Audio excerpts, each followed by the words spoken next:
And just like that, Fred Grandy became an overseas casualty this week in a war far removed from home.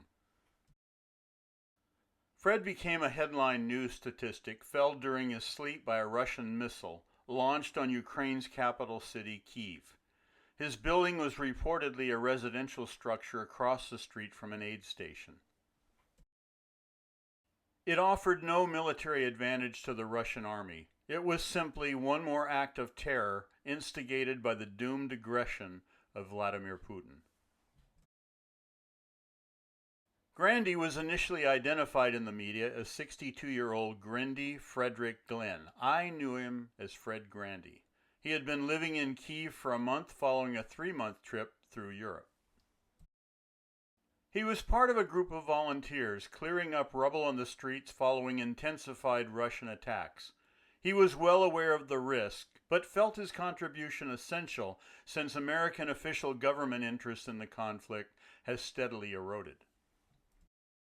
Later media profiles in the Oregonian and New York Times fleshed out more details regarding Fred's life and personal mission.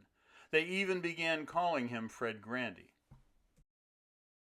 We first encountered each other at a Benicia, California coffee shop called Rags.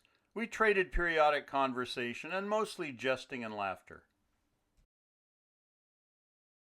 We were friendly acquaintances, but I knew little regarding his past, nor he mine.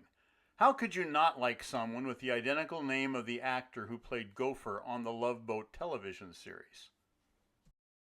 He was opinionated, upbeat, quirky, and individualistic. He was then creating yard art, rustic framing, and personalized metal signs from cutout letters at various farmers markets, antique fairs, and home shows. His motive never seemed about becoming wealthy, since he was always proudly scraping by. When I relocated to the Pacific Northwest, we lost contact with the exception of Facebook postings, the source of these images of him. He pursued a distinctively free-spirited path across America, attending shows, then trying to sublet an Alameda, California warehouse, drifting for a while to Kentucky following a house purchase. He seemed close to his siblings that visited him and was known within his loose professional fraternity as Elvis.